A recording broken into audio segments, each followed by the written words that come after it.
Okay.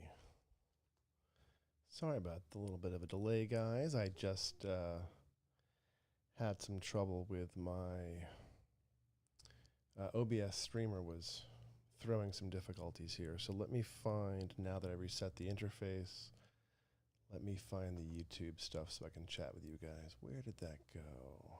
There it is. Cool. Oh, it's actually moved itself off the screen, of course. So I hope everyone's doing well tonight. Let me see if I can put that back on the screen. I can. Very good, very good. Cool. All right, so tonight we're talking about learning neurofeedback and chill. Tonight our topic is biohacking learning. So thanks for those of you who are showing up. I see a few folks rolling in. Let me configure my screen here for you a little bit. As always, I seem to have some difficulties with audio quality, so do let me know if my audio is coming through okay. I'm going to turn off the title and the timer, and let me open up the chat. Where did the chat go? Sorry, my OBS reconfigured itself as I was trying to set up tonight. So just need to open up my chat here. Let's see, there's the chat. Okay. Oh, of course, it opened up in a different window. So again, tonight we're doing the topic of learning. So let's see what we can't learn. Learning how to use OBS on the fly. So we're going to talk about a few different things. Now, the past few weeks, we've been talking about different aspects that might be related to learning, including things like memory and intelligence and sleep. There's the chat. Cool. So my audio level's good, Dave. Thanks. Appreciate it. Cool. Let's see. All right. So this topic tonight distinguishes itself a little bit from last week, which was memory, in that I wanted to focus a lot more on the acquisition of information. And, more importantly, what you can do to both conceptualize, how to get information in to your brain, to your memory, as well as know sort of some of the conceptual steps around how you can maximize that. And I will have some behavioral biohacks and some neurofeedback hacks as usual, but the general topics will be a little bit more high level tonight. So, hey Joshua, hey Dave, hey Radar Ashwood, thanks for showing up, people. Really appreciate it. So now that my sound level is good, I'm going to switch into training mode, and let's see. So let's select a client. Those of you who don't know what the software is, it's called Eager. It's one of the clinical tools used in the field. So I'm a client in the software. I'm going to plan the session now. I'm going to just do a pretty basic C4 minus A1 SMR. So let's change this one to an A1. And that frequency is fine. I'm going to get rid of these other sections here and increase the time on this one up to 18 minutes. So we're going to do 18 minutes of neurofeedback, and the topic for these neurofeedback and chill, of course, is to hang out and talk and hopefully answer neuroscience questions you might have, or neurofeedback or biohacking questions, but also get a session of neurofeedback in for myself. So I'll do that and focus on setting that up and explaining what's happening, and then launch more into the topic. All right, looks pretty good. C4 minus A1, 4 to 7 inhibit, 11.75 to 14.75, that's fine. 22 to 34, high inhibit. Cool. So let me put the headset aside, and I have some electrodes here. These are simple silver electrodes, and I'm going to use a UWiz 4-channel tonight. Pretty basic amp, they work pretty well. And got a little bit of electrolyte paste, which is used to stick on the electrodes. So let me pull that window over so I can see who's showing up, and I can answer questions while you guys are So a couple good questions here. Dave's asking why C4A1 instead of A2. And Radar is asking why just a C4SMR? Why not add some C3? I wanted to get more of an SMR effect, Radar. I'll answer your question first. And it'll become apparent why I want to get more of an SMR effect as we get a little bit more into the topic tonight. But the spoiler, the TLDR, is that SMR, when you're sleeping, is known as sleep spindles. And sleep spindles have several roles. Among the best known role is to create a burst of low beta after you hear a sound that's not that interesting or salient or dangerous, to then keep you asleep. So when a dog barks from 3 houses away, you're kind of used to it and you don't wake up. The stabilization of sleep, the sleep spindle. And there's also some good evidence that C4SMR, well, SMR in general, plays a large part in executive function and also in things like inhibitory tone in general. So let's see, is that on pretty well? That's on. Okay, cool. And as a less known function of its job as a sleep spindle, the 12 hertz sleep spindle triggers a 0.9 hertz. It's called a ripple, a hippocampus ripple. That ripple is among the things that's involved with moving information from short-term storage into longer-term, more permanent storage. Let me see, I have my electrodes up here. Blue wire should go into the reference. My black wire goes into the ground.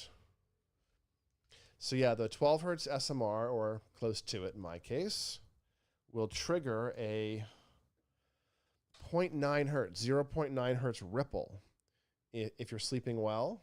And that ripple causes the hippocampus to do its memory consolidation trick, which involves distributing memories throughout the cortex. Let's see, so that's about right for me. Doing this backwards here, so.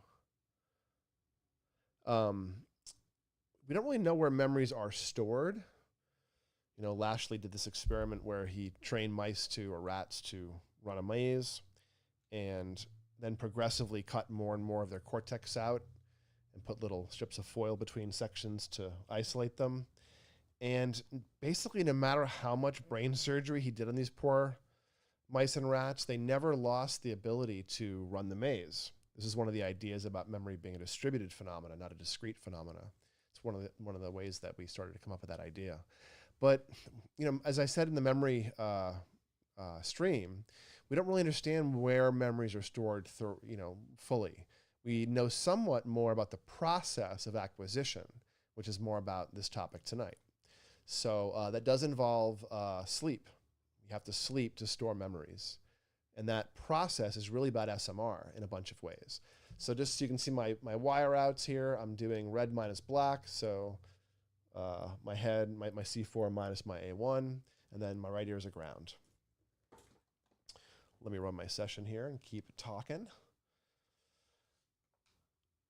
So I did, as usual, write a little mini article about this topic. Tonight was a bit of a brain dump, or tonight's topic. I ended up sort of brain dumping a bunch of different resources out and some thoughts out. I didn't fully complete it. I will go back in and add more about the brain and some stuff that I'm going to talk about tonight, actually, that you'll get first here. Let's see. Let's do something pretty basic like V-dot mazes. For those of you that have Eager, don't bother running non-variable dot mazes. Regular mazes aren't that exciting. V-dot mazes are better because you can see the size of the dots changing. How's my signal looking?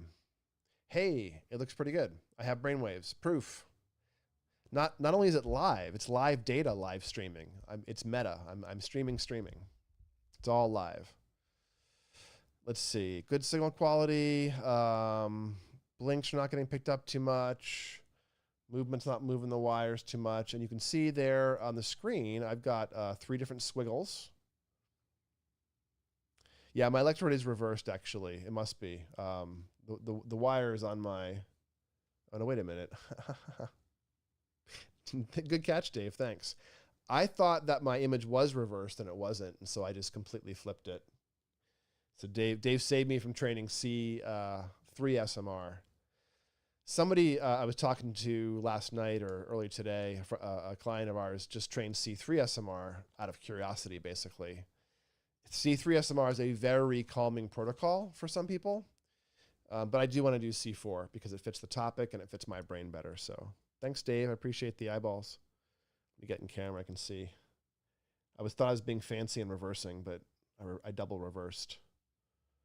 Okay. And how's my ear? And the ears are set properly. Great. Okay, let's let my signal clean up a little bit. You can see how forgiving a UWiz amp and Eager is. It's able to clean up now that I've replaced the wire. Eager runs on scaling and thresholds. This is a really important concept in Eager. So you want to sort of set your raw signal to scale so you can see the traces. We can see it pretty well right now. And then you want to set your other bands down here to be a percentage. The threshold here, I'm on the reward band, 11.75 to 14.75, or SMR. Sorry, I'm going to move the amp a bit closer. There we go. Oops. And you can see that I'm making, my average is 9.8 microvolts just below my head there on the screen. And I want my SMR to go up. So I've set a threshold, which is outlined here in sort of reddish highlight. My threshold is 8.35 microvolts currently. And as I train, that will adjust, and the software will sort of stay next to where my brain is. And it'll catch the movement my brain makes in the proper direction for this workout.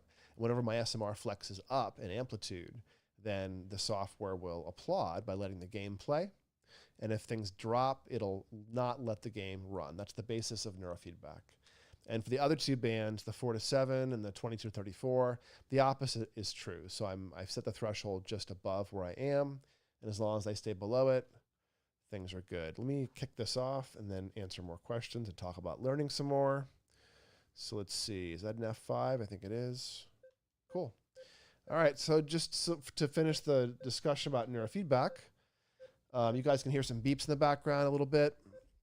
And my little Pac-Man there on the game screen is turning yellow or black. And did I run regular mazes? No, I ran variable mazes. The dots are just faint. There we go. So you can see the dots are changing size as well. And the Pac-Man stopping and starting. So what has to happen for the game to run smoothly, the Pac-Man to run smoothly, is for my brain to be making less thetas, less fast betas, and more of this medium frequency beta we call SMR. And because the software has set itself right next to where my brain is, and it will continually adjust every 30 seconds or so, then it's able to only applaud my brain moving in a certain direction because it's watching from where the brain is, basically. So that's thresholding. So learning does involve SMR, but let's back up a second. Learning can be a lot of things. You may have to study for an exam. You may have to acquire a lot of information through a lot of dense reading. You may have to do a close reading of a piece of literature or a research paper. You may have to learn concepts. You may have motor learning, physical skill learning. There's all kinds of things that learning can become, or really, really is.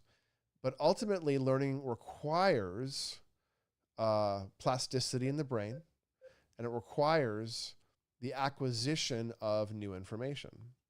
And that acquisition, as I mentioned at the start of the talk tonight, has SMR, sensory motor rhythm bursts, as a core feature of driving information from the place where it's sort of temporarily deposited in the hippocampus into more distributed phenomena. It's not really in the hippocampus. The hippocampus is used to move memory from short to long term. Short-term memory tends to live in the more frontal areas, and that's in the order of minutes or even hours, maybe a day, depending. And then as you sleep, each time you sleep, some of that is pushed into more long-term storage. But things are not stored very easily. We have a forgetting mechanism. Things decay, things that aren't important, things that have no context, things that don't matter to us. So really important to think about why you're learning if you're going to learn, because information on its own is not that exciting. So I have a rubric. Oh, I should have prepared this slide. I didn't, but you can go to the website and look at the article. I have this rubric for thinking about the hierarchy of information, information process, and it's all about context. If you don't have context, if all you're doing is making a measurement, then what you have is data. If it's a single point, it's a datum, right? But if you have measurements, then they're data. That's it. But the data in context becomes facts. Has meaning relative to something. And the facts and context become information. There's structure. The facts relate to each other. There's internal context, as well as how they relate to the outside thing they might be informing. And then the information in context becomes knowledge, where you can take it and apply it to other skills, other tasks. It's not as discrete anymore. Now it's a thing you sort of own. And then knowledge in context becomes wisdom. So there's your hierarchy: data, facts, information, knowledge, and then wisdom. So if you don't know why you're learning something, if you're just trying to memorize a list of numbers, let's say your goal was to learn pi to 1,000 places. You got inspired by that Weird Al song. So you're going to go learn pi to 1,000 places. Great. And you can do that. And in fact, things like that, acquiring, bits of random information, or deciding to acquire a particular group or codex of information, there's lots of ways you can do that. And you can use mnemonic devices, sort of tricks to create sort of chunks of information. And that can be simple as like learning, I live in LA, 310 is an area code. It's not 310, it's 310. So if someone said a phone number, you wouldn't think 310, you just go, oh, it's the 310. And then you'd move on to the next part, chunking. And it can get very complicated, up to things like memory palaces, where you build complicated structures in your mind and you learn, you hang bits of information in a spatial representation in your mind. And pi, you can learn tricks, mnemonic devices to memorize large groups of numbers. I would argue that that is just pure retrieval, and it is not really about learning. It's really tapping into the retrieval aspects in some way.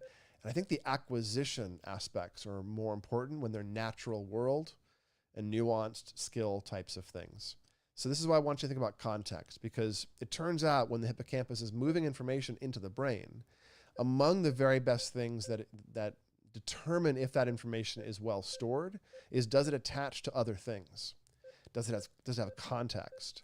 So you may have context already for something you're learning, and you can reach for in your mind other places it attaches, make meaning of the meaning you're learning. Or maybe you don't have context yet, and you can practice trying to create that. So trying to find ways to anchor things to things you already understand, already know, is a great way of developing some context. So do that as you're learning information, and it becomes much easier. Now, let's back up for a second, because there are some basics. Let me turn my notes on here. Hey, Bonnie, you like my hierarchy? Thank you. Let me turn on my my notes. I have some notes.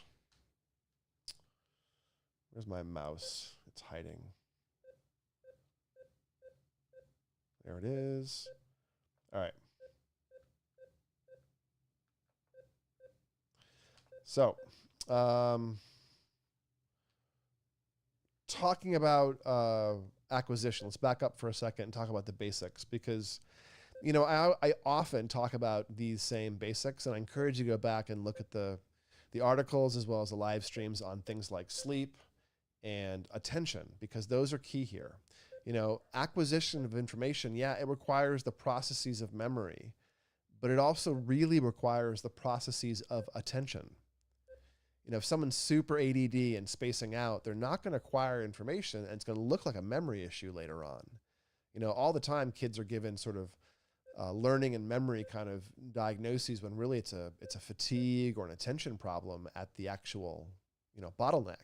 So information comes in and gets encoded, and that's an attentional process. We've talked about biohacking attention, the left versus right. Left is a stabilizer, right is a supervisor. That's what we're talking about. And we've talked about biohacking sleep, the architecture and ways to maintain the architecture in previous live streams. And that's also what we're talking about, because you need those bursts of SMR to trigger the hippocampus to move information from that decaying short-term memory into a more long-term storage. So you need attention and sleep. You also need speed of processing. And we've talked about that in our biohacking as well. Speed of processing is all about how rapidly you can both think and retrieve and absorb information. So in a memory perspective, we think about speed of processing as a limit for loading information into short-term memory. So word finding and tip of the tongue phenomena, stuff like that. But it's also involved with the acquisition, how rapidly you can inspect information, how rapidly you can read, how rapidly you can drink things in that are coming at you and not have them kick other information out of your attention so you can actually absorb them. So what we're talking about is working memory, loading things into your working memory. Working memory is really a form of attention more than it's a form of memory. It's a short-term sort of volatile storage. When you go to sleep and when you think of something different, it's voided and something else replaces what's in your mental scratch pad. But it really is this sort of aspect of attention that's holding things in your mind for longer than your volitional attention does, but for much, much shorter than even short-term memory does. So I encourage you to go back and watch some other live streams, and you'll learn more about these things. But do examine the aspects of sleep, of attention, of speed of processing. Those are all things you can hack and probably should if those fundamentals are out of whack at all. So again, consolidation requires SMR. And so I'm doing C4 minus SMR because it's going to trigger more robust sleep spindles tonight when I'm sleeping and for a couple of days. I'm doing C4 minus A1 because it's going to get me more of a bilateral effect, Dave. That was your question from earlier. C4A2 would get me more of a right hemisphere effect, and I'll be trying to enhance more of the supervisor, more of the carefulness or impulsivity aspects of attention. But doing C4 minus A1 is a bit less aggressive in terms of boosting self-control, and it's a bit more broad about boosting the SMR a little bit in both hemispheres. Dave, another question is asking, is ADHD distinguishable from lack of adequate sleep? Could reduced sleep be a contributor to ADHD? It looks like a lack of sleep, lack of SMR, looks like ADHD. It's a very sophisticated question. Let me give you some pointers and other things to dig into to help you learn. So Martijn Arns, A-R-N-S, wrote a paper a few years ago that looked at ADHD and posed the idea that ADHD may be a disorder of sleep spindle stabilization. So I'm not sure I believe it's only sleep spindle stabilization, but it is pretty much a truism that many, many people with ADHD, the majority, will have a sleep issue. So it's kind of a thing, and it happens a lot, but I'm not sure it's the same thing.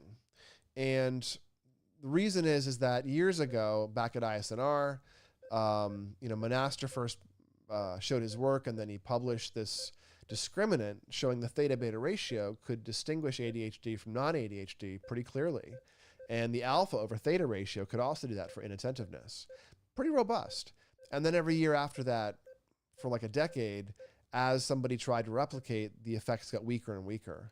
And the conclusion years later on analysis was, the adolescent and high school and college population that these replications were being done on were getting more and more sleep deprived.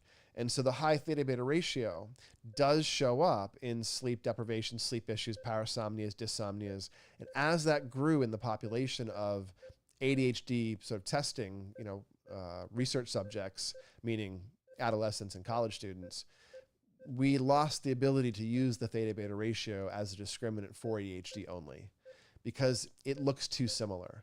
but I don't think they're the same thing because before that happened, they were distinguishable. I also think that, again, ADHD is a diagnostic label and it's behaviorally determined, 18 factors. And I think it's more complicated than just the core resources of executive function that I talk about, the left side, stabilization, right supervision, and then some sleep aspects. But those are the big architecture pieces in physiology that we understand profoundly, and we can make quick change. We can really change rapidly and take control over. So I think other aspects of ADHD can be more nuanced and take more support. Check out my live stream on biohacking bad habits and one on biohacking procrastination if you need some support with those things, people. So let me see here. Other questions? Oh, I got them all. Cool. All right. So we've talked about SMR as a consolidator. It triggers a hippocampal ripple, 0.9 hertz. And that triggers this movement of information from the cortical short-term memory structures, which are more frontal, out into distributed cortical connections, where the memories are now sort of like buried throughout our brain, and we can no longer find them with neuroimaging or surgery or the tools we know how to use. So we're starting to figure out memory, but the learning and acquisition part, we know that we can interrupt it with crappy attention, with poor speed of processing. We can impact some aspects of learning. The emotional aspects can be changed on the way in. As memories are formed, the amygdala will tag memories with emotional context. And one of the ways we get traumatized is the amygdala will tag an experience as intense and adversive while it's happening, and then that becomes seared in a little bit, and we bias towards it as being more important because the cost of missing danger is so high. But you can use drugs to change how the brain forms memories. Beta blockers are used by crisis workers going into crises often. This among the first times this happened was a couple years before the 9/11 tower crisis, and then used in those crises, firefighters were offered beta blockers. And it tranquilizes the amygdala specifically, so the memories form without the emotional aspects, with emotional negative context. So memory is not just one thing. It's a lot of different aspects, but getting the basics out of the way, or well-supported sleep, stress, attention, speed of processing, those sorts of things, really, really important. If you need some help with those things, come see Peak Brain. We'll do a brain map and show you some resources, or you can do some neurofeedback with us and make changes in your brain over a few months. Let's see. I'm connecting the dots, Bonnie, not just on the screen, the dots with the Pac-Man. Let's see. What else can we talk about? Oh, a little more. One other topic I want to mention. Let me show you something. So the last big thing we want to think about when it comes to learning is repetition or studying. And here's a slide. So this is a slide that picks up something called Ebbinghaus's forgetting curve. And the forgetting curve is just what it sounds like. If you are exposed to information and you don't really try to remember it, you don't rehearse it, or even if you do, exposed to it once, you read a story, you hear a lecture, you hear a song, whatever, and you're not really trying to remember it, so you don't rehearse it, you don't go back and review it again. Then we have this thing called the forgetting curve, where the next day you've forgotten about half of it. The day after that, about half of it. The day after that, half again. Until you've basically lost the information. It kind of decays out of that shorter term memory over a few days. Thanks, Bonnie. No, I was teasing about the Pac-Man being the dots. So Ebbinghaus showed, and several other researchers since, check out the article I've written for tonight's live stream. I show an image from a paper that shows several other researchers replicating Ebbinghaus's forgetting curve, where if you don't rehearse something, you end up losing some of that information. So let's see here. I have another picture I want to show you. If you, instead of just letting information decay in time, if you instead rehearse it or review it, i.e. study, or go back and review it again. Then you end up with these little red lines here. Sorry, pardon my crude job sketching on the image, but you see, hopefully you can see, the curve is starting to flatten. So I didn't complete the curve all the way out because I thought it'd be kind of busy. But what happens is every time you reinforce the information, what's happening is you get a little more of that learning, a little more of that sleep-based consolidation. And so what ends up happening is, let me finish my neurofeedback. What ends up happening is learning sinks in a little deeper. So based on how many days after, this study's looking at every day, study's looking at day 1, day 7, day 14, etc. You end up getting this like boost in the information. It goes up a little bit in the amount you remember later, and you lose the information a little bit more slowly because you have it partially encoded. Basically, you have some of its concept, or maybe it's a new thing and you have like an exemplar forming. Exemplars are constructs we have for things. Like you probably have a construct for a monster or even for a doggy that isn't a specific dog. Well, maybe it is. But the idea is we have, exemplars in our mind, cognitive concepts of things that when you learn new things, like when you first saw a zebra and you were a kid, you probably thought it was a stripy horse, right? Because it fits that exemplar. So this goes back to the idea of context. If you already have ways to attach information, it really, really lands better. So Dave's asking, how does alpha dominant frequency affect learning? Yeah, that's the speed of processing, Dave. To some extent, the faster your speed of processing is, the faster you have absorption or encoding of information. So you're bringing it into working memory and into short-term memory reliably, which means you can put it in the right places in your mind. You can think other things that you should attach it to. You can have more than one thought stream, kind of trickling away perhaps. So speed of processing or peak alpha frequency is really that core index of the brain. Now I'm in my 50s. Those of you who are younger may not know what I'm talking about, but unless you're car geeks, but cars used to have this thing called carburetors, and on them they had an idle screw. If you turned it up a little bit, the car would idle faster, and turn it down, the car idles more slowly. And that's really the alpha speed in some ways, but for the speed of our mind, and it affects not just how rapidly we retrieve information out of longer term storage, but also how rapidly we can load things into that shorter term working memory and short-term memory. And then some aspects of that affect related phenomena called inspection time, how quickly you kind of pick it up and observe things and notice the stuff around you and pick up the details without necessarily forcing yourself to grab everything. And then there's an aspect of learning that people often overlook called implicit learning. So explicit learning is when you're trying to learn some facts. Declarative learning, things you can say. Episodic learning, experiences. And implicit learning are rules that you're not being told. You're kind of figuring things out without being told. And there's some good evidence that neurofeedback relies on implicit learning because the brain's doing involuntary learning.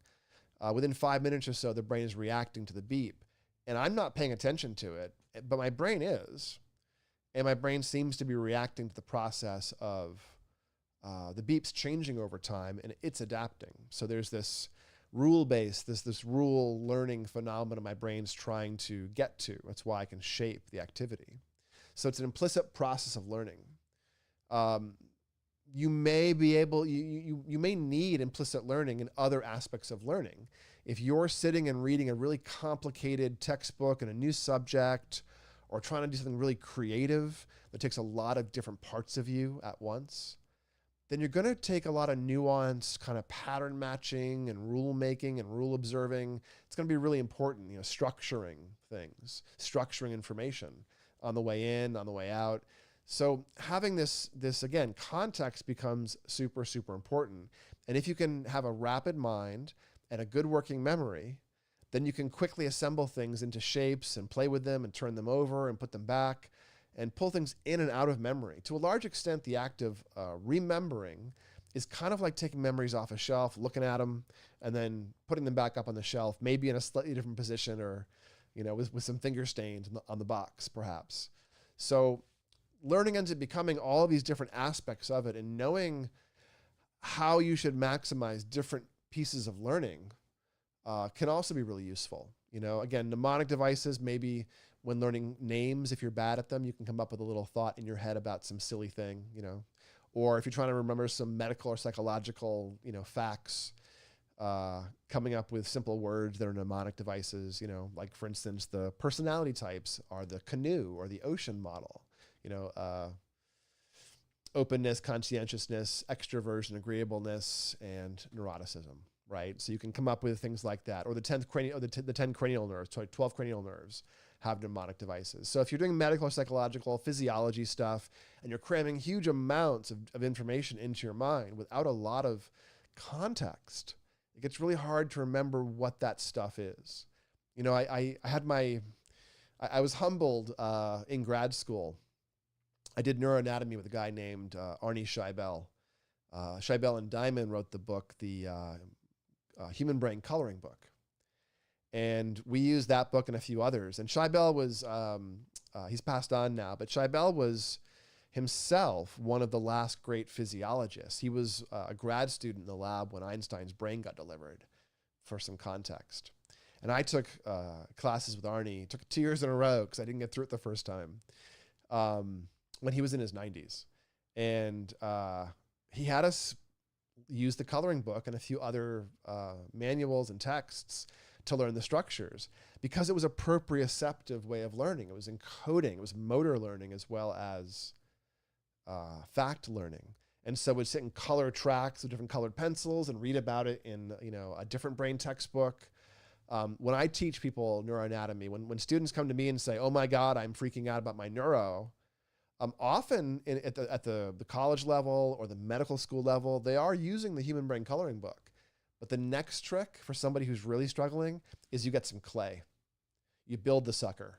Build all the tracks with different colors of modeling clay, and you will know how everything's built. It's a really, really impactful way.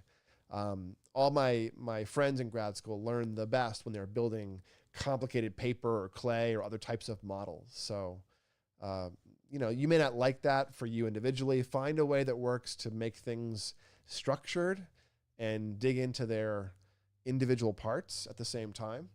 And sculpture is great for that. And you'll learn things. Also, a great way of learning things is teaching something. You'll learn it better and discover where you don't know it if you try to teach something. So, another trick there. Yeah, Dave, the coloring book is available widely. Scheibel and Diamond's version is the one that I recommend. If you're looking for a companion book, maybe Nolte's book on neurophysiology or neuroanatomy, that might be a good one. Those two together, that and like a 64 color colored pencil pack. Get a big one, 128. Get a big one. You'll need it if you're learning neuroanatomy. There's a few others that Diamond, which is Arnie Scheibel's wife, Marianne Diamond. There's a few others she's done too that are pretty good. But the Human Brain Coloring Book is like the first one in that series that all the rest got inspired by across different publishers. So it's definitely the good one to go after. Bonnie's were asking, did he work on Einstein's brain? Yeah, Dr. Scheibel worked on Einstein's brain. Yep. Again, Dr. Scheibel was one of the last great physiologists. So I learned all the physiology that the medical students were learning about the brain, the neurophysiology, neuroanatomy. But I also learned all this stuff that Arnie just thought might be true. Things, ways he had of describing things. He was really at the tail end of his career, and he was kind of over waiting for stuff to be published or having everything have to be backstopped in literature to teach us, because he was a cell histologist, just like Brodmann, looking at different tissues. One of the last great histologists looking at cell types. And so I got a lot of deep teaching about the brain from Dr. Scheibel in ways that he thought it worked on top of the actual anatomy. So really a treasure. I'm in retrospect really kind of glad that I sat through it twice, even though at the time it was really hard material. So, Bonnie's asking about Einstein's brain. Yeah, what did he discover? One of the biggest things about Einstein's brain is that his parietal lobe is very, very different than most people's. The parietal lobe tends to go back. Where's my hand? There we go. Tends to go back, kind of at this angle. But Einstein, the junction was more like this. It was more upright, and the parietal lobe is crammed forward and taking a lot more of the available area. Now, the parietal lobe is largely what's called association cortex. We have what are called primary cortices and association cortices, primary, secondary, and association. And the primary takes input from the world or gives input to the world or output to the world. So like primary auditory cortex or visual cortex or motor cortex or sensory cortex, that's primary. And then you have areas that have certain jobs, maybe part of a big network like the default modes or other information processing, the rich clubs, rich hubs. Then you have association, and that's the part of a brain between other parts that is taking and integrating information and making information, visualizing, conceptualizing, doing things like the complex content of thought and language and math and symbols. So Einstein had a brain that couldn't do math all that well, as far as I understand, but had a parietal lobe that was in some ways heavily overdeveloped for doing visualization. And he did a lot of thought experiments. I think most of his discoveries were first thought experiments that he thought, yeah, this is probably how things work, And then he went and found the math to support his visualizations about how things might be built in the universe. So parietal lobe, much bigger, more dense than the average person's. Who knew? Apparently we did, and we all do now. So, all right, do I have anything else today? I don't think I really do. Anything else in my notes? Might be it. I did want to point out, though, Ebbinghaus's forgetting curve. It's flat here at the end. So as you repeat your review again and again, you stop forgetting. And if you're a student or somebody who's trying to acquire a lot of information, like doing your licensing exams or some other kind of big studying project, here's my advice. If you're being taught by somebody else, like a lecturer or a professor, review the material before you go in as much as possible. Just read through it, skim it, get the gist. Do as little as you need to while sitting there in terms of note taking. It's hard to absorb information and take notes. You wouldn't think so. But the embodied aspect of writing, you can kind of shunt your mind off to one side sometimes. So take notes for things you don't understand, and ideally record your lectures and things, because the next step, whether or not you record your lectures, is really important. Review the material again within 48 hours and sleep twice over 2 or 3 days. You got to sleep to consolidate memory.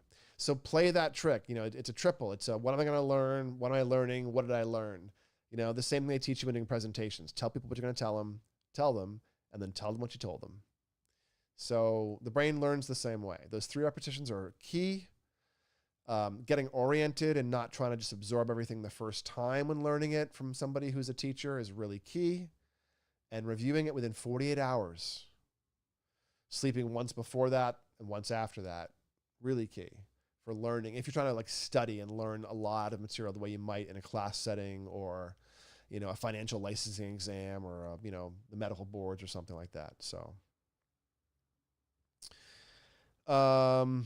Radar Ashwood is asking, do you ever train P3, the Othmers find that helps people with math and processing? I do not. For math, I would normally go after the right side. Generally, the way that the parietals there are built is that the left tends to be Wernicke's area or around Wernicke's. So it's much more of a receptive, the way that I think about it anyways, is that the left side is about the symbols involved with decomposing or receiving language, making the meaning out of words and language-based information. And the right side is the one that's involved with math typically. And both have to be used for music, both hemispheres. And that's more of a parietal temporal phenomena. But left typically is language, right typically is math. And that's even true across lefties, except people that are atypical in their brains will sometimes have even more unusual brains. Like I don't actually have a math area. I worked in a laterality lab and did testing called dichotic listening. The way you figure out what hemisphere you have dominant for language, there's many ways. One is use the WADA test, where you put your hands up and smile, and they inject sodium pentothal into one of your carotids. And when that hand drops, if you're still smiling and talking, it's not that side, you know. But nowadays they do the WADA test, or they do hemispheric dominance in a non-acute environment, much less invasively. And you do what's called a dichotic listening, where you put on headphones and they play at the same time, da and ga, or pa and ta, you know, syllables that are masking, that are overlapping in sound and length, and you have to report what you hear. And based on that, you can determine which which side of the brain is doing the listening, because the contralateral connections that cross the brain are myelinated and fast, and the ipsilateral connections that are on the same side of the brain are unmyelinated or less myelinated and slow fibers. So each cochlea goes to both sides of the brain. It's a four-way system. But the contralateral connections are much, much faster. So if you're hearing, quote unquote, things always from your right ear in a dichotic listening task, then you have left hemispheric receptive language, which is really common. More than 95% of people, more like 99% of people and above have that left hemisphere language. But turns out I have bilateral language. I have two language areas and no math area. And I'm profoundly dyscalculic. I can't do math in my head. Simple math, forget it. Can't add and subtract and do things like that. I can do high level conceptual stuff, no problem. But like, you know, in 5th grade, learning the times tables, I had to come up with little families and characters and create little groups of people who had different relationships among themselves to remember the times tables. That was my mnemonic device when I was that age. So Radar is asking, so is the math area P4 or another site near P4? I've only ever noticed physical calming from training P4. So you're probably training an alpha then, I would guess, either an alpha 1, 7 to 10, or an alpha 2, like 10 to 13. Yes, there are math areas near P4. It might be lower down, might be closer to T6 or between them even. You potentially, if you have issues yourself with math, if it's strict acalculia, what I have, lack of math, I just developed this way. It doesn't look weird in my brain maps. You know, it looks pretty typical. But if you have some difficulty specifically, like a dyslexia almost, a dyscalculia or dyscalculia, you'll see that sometimes with connectivity to those areas. So I would just look at your brain map and see what you see at P4, P6, P8 as you go down and see what's there. And my hunch is if there's anything you really need to work on because it's stuck or hyper connected with another location, then you'll see it by looking at that back right area typically. 12 to 14 makes you calm, so it's like a low beta back there. Interesting. Yeah. You may be getting more of a body-based impact then, obviously. You might want to go further posterior to wherever you're going with your P4. You may want to go more like PO sites then, or even more lateral, between basically P6. Because my hunch is where your P4 is got a more of a body-based component, which suggests that it's more forward and more medial than a true parietal. Now remember that you have the central divide here, and everything in front of it is really about the inside self, the mind, the experiences, the thoughts, the high-level stuff. Everything behind that central divide is about the outside world. But the body is also the outside world, largely, as far as the brain is concerned. So if you're getting strong body effects, you're often close to the midline. And if you're getting more emotional relaxation effects, you're probably on the parietals. There's a pretty good relaxation effect you can get at P3 and P4 and PO, PZ. In terms of frequency, Radar, for like dyscalculia, again, I'm not sure if it's congenital, if it's fixable, because I think it's more of a structural and lack of tissue issue. But yeah, I would generally get impacts training faster, 10 to 13, slower, 10 to 13, or maybe alpha not being there, 7 to 10. I would say look at what isn't there, especially in relative power, And if there's a hole in frequencies that's pretty narrow, that might be related to the classic resource that it's not carrying. And you could try to bring up resources, but you'll often find when it's social, when it's language, like if someone has no verbal prosody, if they're talking like this all the time and they don't have any prosody, they're autistic or something, it's going to be up here in the right-hand side somewhere because they're not monitoring their own prosody. But, you move up a tiny, tiny bit and suddenly you're in the fusiform face area. And now it's about eye contact and face recognition. Prosopagnosia, for instance, which you can get, face blindness. You can get in typical and people that are neurologically atypical. So the outside world, as it drinks in, understands things, is back here and back here. But the left side is more discrete, and the right side is more picking up shapes and colors and nuances of things. That's why we get verbal prosody, the lilt of speech, the emotions, the tone on the right, but the meaning of speech comes in on the left. So with that breakdown, and also front to back being internal versus external, you can start to conceptualize some of the gross cortical anatomy because it does tend to track that way in a bunch of different ways. You also know about C3 and C4, you know about frontal lobes, you know about the big circuits and cingulates. So it really starts to make sense after a while. The authors trained P4 specifically for physical calming. Yeah, it also helps with bowel movements. Interesting. P4. Well, the authors are also training in for low and for slow, training below 1 hertz.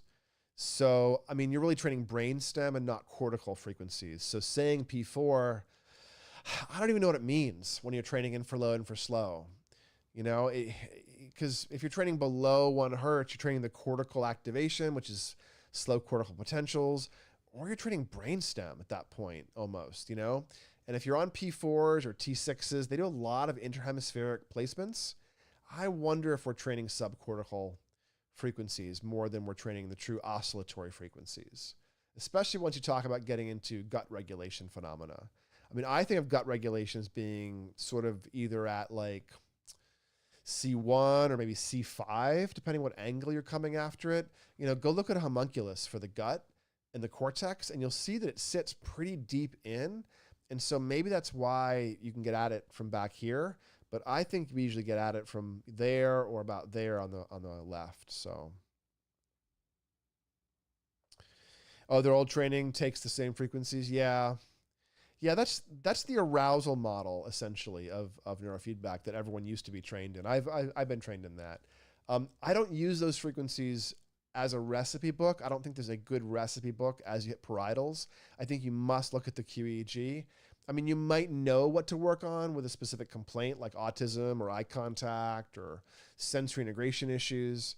It might give you a sense of doing more parietal versus temporal, let's say.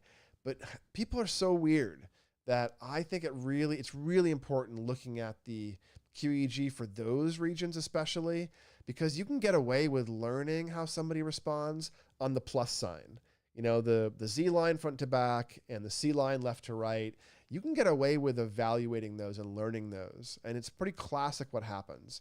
But as you move away from those big, rich hubs and clubs, as you move away from the thalamocortical and cortical thalamic innervations, it's hard to tell how someone's going to react. And people are built more unusually the more you move away from big cortical rich clubs and hubs. When I say that, I'm talking about the salience network and the default mode network and all these like big, resources that are designed to hold information essentially and select information. Getting a little bit off our learning topic, but that's okay. You guys are learning anyway, so it's still relevant apparently.